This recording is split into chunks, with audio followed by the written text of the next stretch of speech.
Is Luis Robert Jr. destined to end his season on the Houston Astros? Let's discuss if they make a good trade partner before opening day or during the season on today's episode of Locked On White Sox.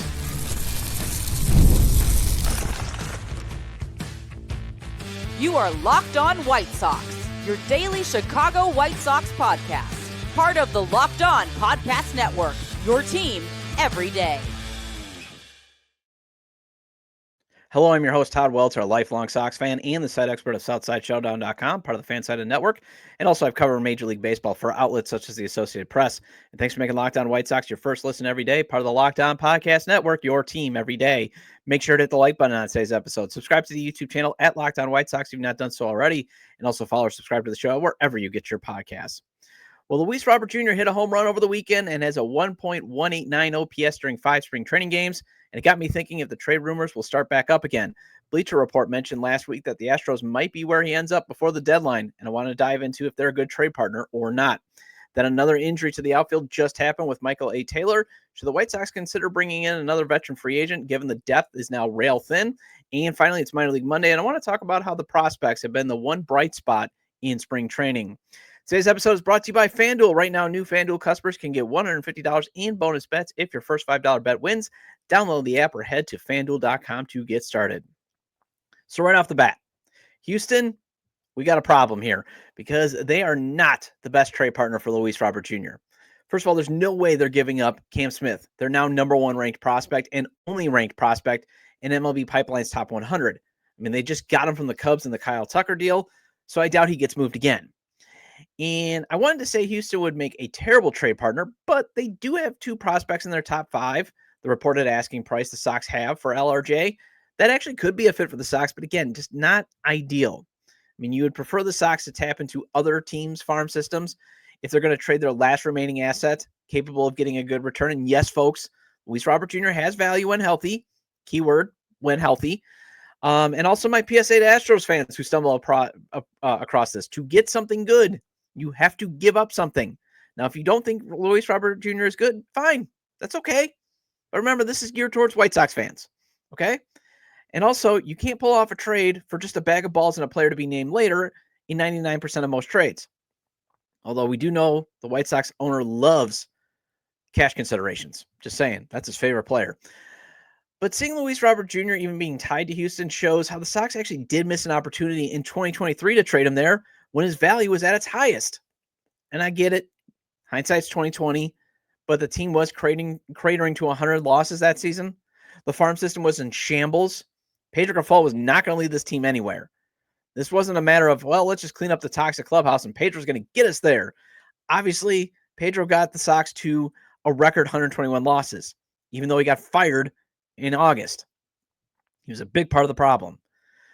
But Robert Jr. probably should have likely been dealt in a blockbuster deal when Houston was also reportedly wanting him and Dylan Cease. They were trading. I remember that. I remember writing about it when I was writing for DeWin DeCity, part of FanSided, and I still write for them every now and again, just Bears content. But I remember Houston was wanting to swing a big trade in 2023 to get not only Dylan Cease, but Luis Robert Jr. The issue would have been probably how many prospects would you have traded? Because again, you got to put, how Kylie McDaniel, he was on of ESPN. He was on the White Sox Talk podcast, I believe, a month ago or two, and how he came pretty close to projecting the return for Garrett Crochet. And I remember him explaining to Chuck Garfien, what a lot of these front offices do is they assign a dollar value to these players. And then you just try to match up the dollar values in terms of farm system and prospects based off of their tool grades. If you want to know what those like dollar value are for tool grades, Fangraphs and their team prospect rankings breaks it down really good. Like if there's a 60, FV as they say it, that's worth like, let's just throw it out there. That's worth like $2 million. I know it's lower and I know they have it higher, but that's for the example. So if you have Luis Robert Jr. in 2023 worth like, say you value him at like 60 million because that's what he was producing. I mean, he's producing a ton of value. You would have to get 60 million in prospects back. And then you add on top of that Dylan Cease. So obviously Houston's farm system even then was rail thin. So they would have probably needed to trade like 7 or 8 or 9 prospects. And that probably wasn't going to happen. But the principle is LRJ should have been shipped out when his value was at its highest. Therefore, this rebuild could have been kicked off into full gear a lot sooner and not sort of maybe like when the owner wanted, Like maybe when the owner finally accepted that, oh my gosh, this is not going to be turned around quickly because I'm not giving the financial resources to cover up the holes that the farm system failed to produce. And it was a lot. And that's one of the reasons why, again, the White Sox are now in this terrible, terrible mess. But still, you still have, some value in Luis Robert Jr. if he's healthy, because again, relative to the market, he's affordable, $15 million. And especially for a team like Houston, they're probably not going to demand the White Sox pay up a ton of his contract like, say, the Cincinnati Reds were. So I want to go over Bleacher Report's Kerry Miller's reason for tying Luis Robert Jr. to the Houston Astros, and if he's a fit even for the Astros, because I'll get to that in a second, and why the Astros might not be a great trade partner. So Miller mostly actually guessed when it comes to thinking, these were the context of the article was I think it was like top 10 players that are on the trade market and where they'll end up on. And he just guessed, because this is what he writes. Amid a rebuilding project that still mostly just resembles a massive hole in the ground, the Chicago White Sox had two obvious goals for this winter. Get a nice platter of prospects for Garrett Crochet and get something beyond salary relief in exchange for Luis Robert Jr. Whether they got enough in return for Crochet probably will be open to debate for a couple of years, but they accomplished one of those goals back in mid-December. Still waiting on that second goal, though. Considering arguably the best center fielder available in free agency this winter was Harrison Bader, it's surprising that the White Sox have yet to receive a good enough offer to move Robert. Yes, the injury history is a concern, but we're still talking about a 27-year-old with several years of team control, 64 home runs and 54 stolen bases over the past 3 seasons combined, in spite of the limited playing time. Players like that don't exactly grow on trees. In fact, Robert is one of only 9 players in the 64-54 club, alongside Shohei Ohtani, Bobby Witt Jr., Jose Ramirez, Julio Rodriguez, Francisco Lindor, Trey Turner, Kyle Tucker, and Jose Altuve. But sure, let's grimace on the injury history while teams who fancy themselves as contenders this season are ready to go to war with the likes of Jose Siri, Jake Myers, Kyle Isbia, TJ Friedel, and Joe Aldo as their primary center fielder. I like that. That's a well-written context there. That's just great. And what he later points out is what the Sox could do is what the Marlins did with Luis Arraez last year and deal him by May. Just show that, hey, Luis Robert Jr. can stay healthy. And that's a big if, because remember, all of April is pretty much going to be played in the Midwest, and Luis Robert Jr.'s muscles, as he's even said, tend to tighten up in the cold weather. But if he can stay healthy, you could maybe deal him by May, because as he's pointed out, there's a lot of contenders rolling with some just terrible center field options. But again, no real logic supporting his prediction. So I reached out to our friends at Locked On White Sox to see if Robert Jr. would make sense for Houston. So here's what co-host Eric Huseman told me. We exchanged some emails. Here's what he says. It depends on how the Jose Altuve move to left field is doing, how Jake Myers is performing offensively, and whether anyone else just rises to the top, outshines Myers and McCormick. They have shown that they'll improve the team at the trade deadline. 2 years ago, they traded a similar package, 2 top 5 for Verlander again, and last year for Kikuchi. The farm system is the thing. They will not give up Cam Smith, likely not Janik. They're trying to rebuild the farm while winning. That's hard to do. Likelihood of them upgrading at 50%, likelihood of if them upgrading of at deadline is what he wrote, 40%. Robert Jr., 20% because the White Sox will ask, but he makes perfect sense for them. And then he just emailed me, folks. This is what co-host Brent Chansey says. Email me here.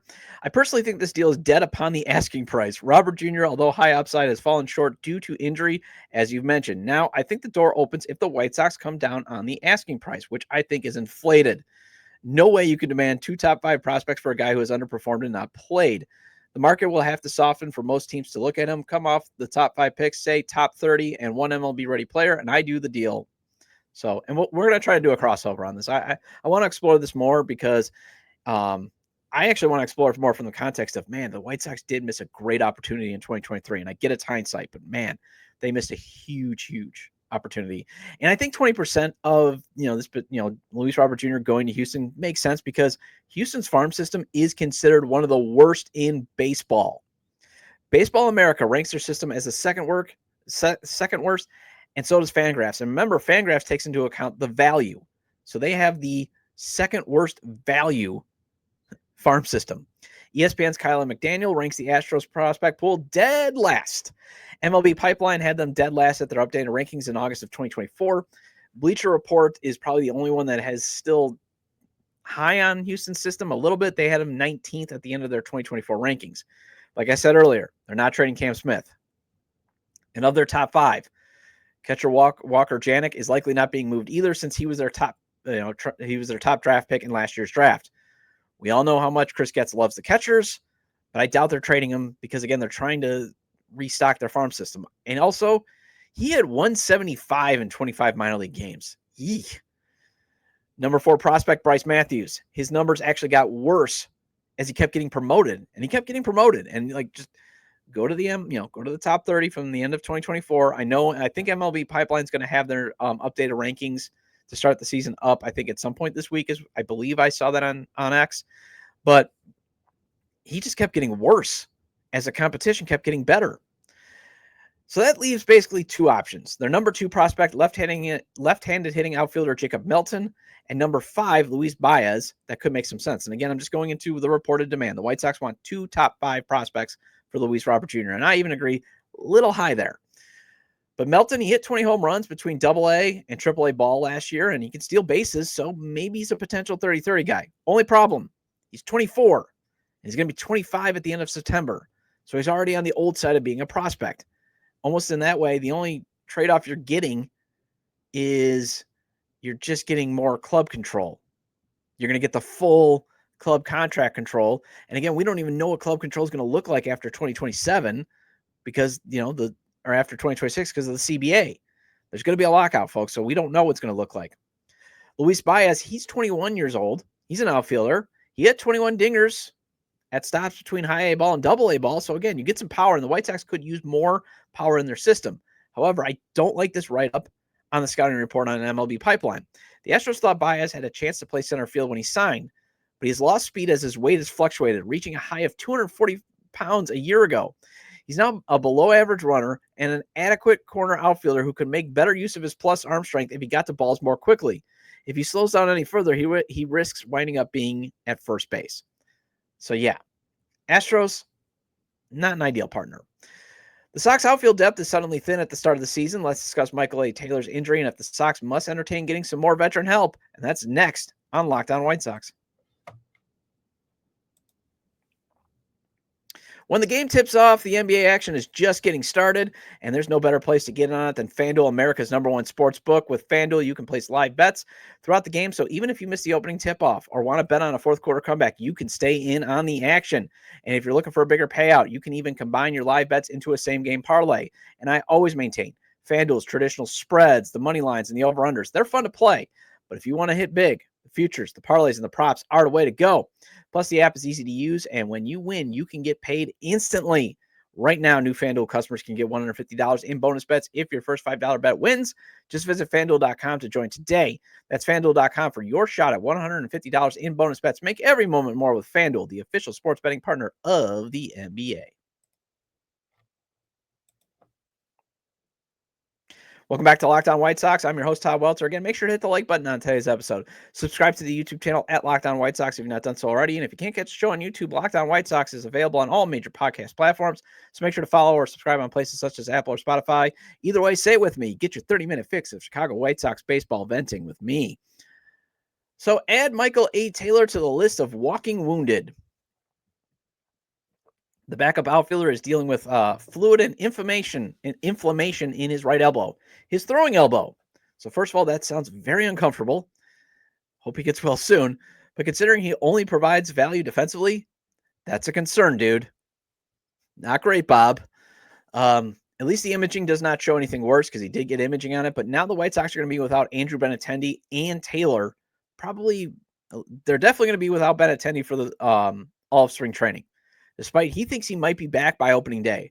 But again, I just want to be like, Benny, it's okay. Be patient. I would rather have every opportunity to have second half 2024 Andrew Benintendi than god-awful first half 2024 Andrew Benintendi and dealing with an injury throughout all of 2023 Andrew Benintendi.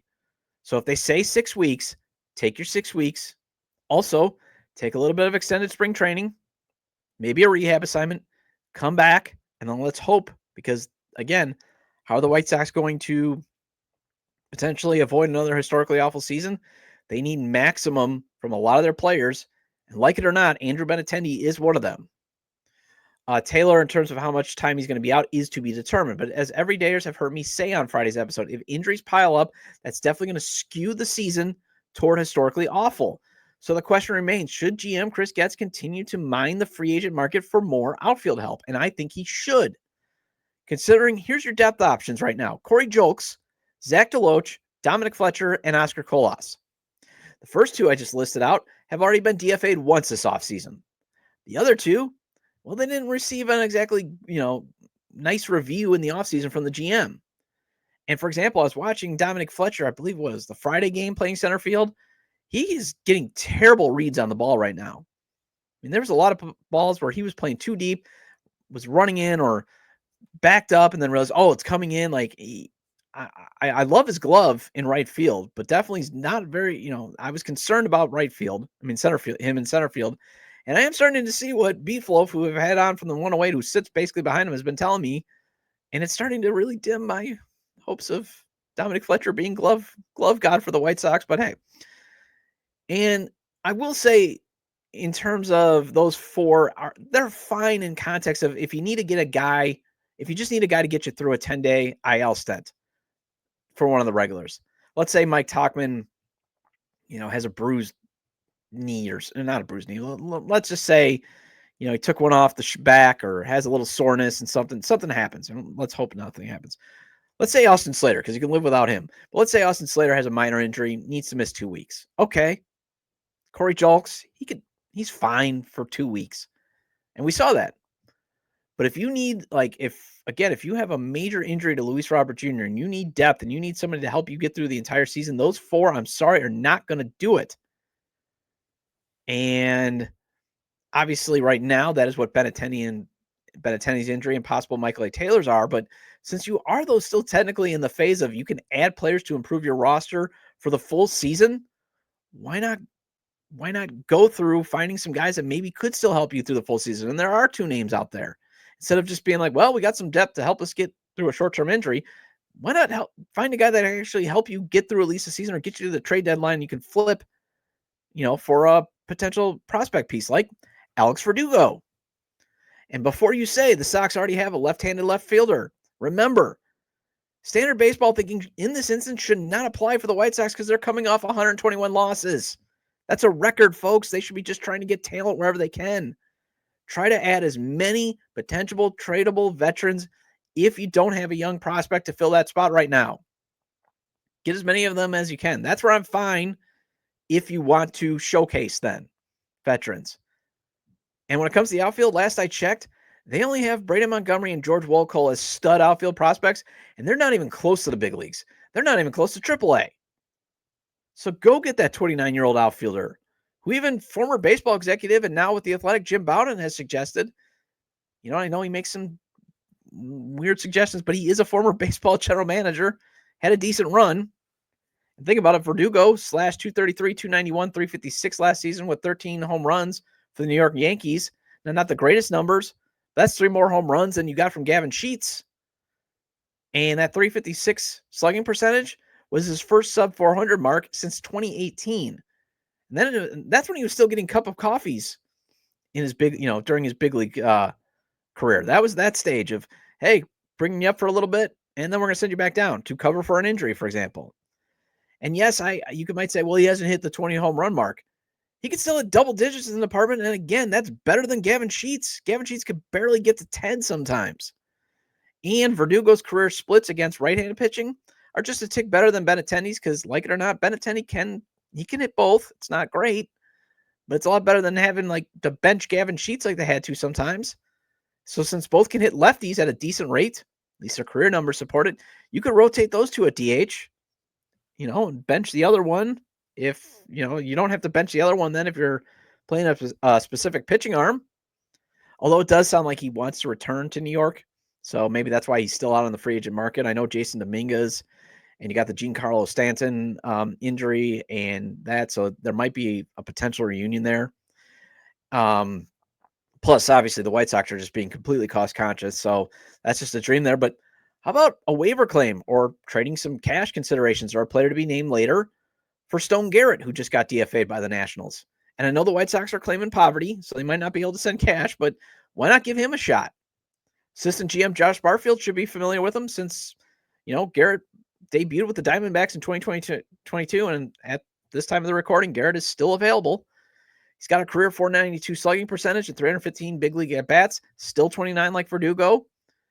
Did have a solid season, or was having a solid season in 2023. 116 WRC plus, 1.3 F4, 457 slugging percentage before he breaks his leg. And obviously his other major flaw is strikeouts. Though he can crush left-handed hitting, so why not take a flyer on him? It can't hurt. He's still in his prime, in a prime performance year. If he works out, flip him. Although maybe there's some physical, can he pass a physical? Maybe there might be some issues there. I'm acknowledging that, but he at least hits better than Michael A. Taylor, who is a strikeout machine and is going to hit under 200. And Garrett did have 5 defensive runs saved in 2023, although granted it was all in left, where Taylor, he'll catch everything no matter where you put him in the outfield. And Stone also has career 1 about average in left. He has played some right field too, but only 50 innings, and his overall arm is a net negative. So that's where at least Taylor gives you more defensive value, but Garrett can still give you some defensive value, and he can actually, not hit at the Mendoza line. And if he, it can't hurt to see if he can stay healthy, can he be a productive player like he was trending toward in 2023? And if you're worried about the strikeouts, just remember, folks, they're giving Joey Gallo, Bobby Dolbeck a shot in big league camp. Plus, they just gave a big league contract to Taylor. So it means the front office is willing to live with some strikeouts here. Well, the Sox have won just 2 games so far in spring training. They had an impressive 18-9 beatdown on the Mariners on Saturday. But outside of that, and outside of the starting pitchers looking solid, there's only been one general bright spot in camp, the prospects. And I want to discuss that on this week's Minor League Monday segment after the break.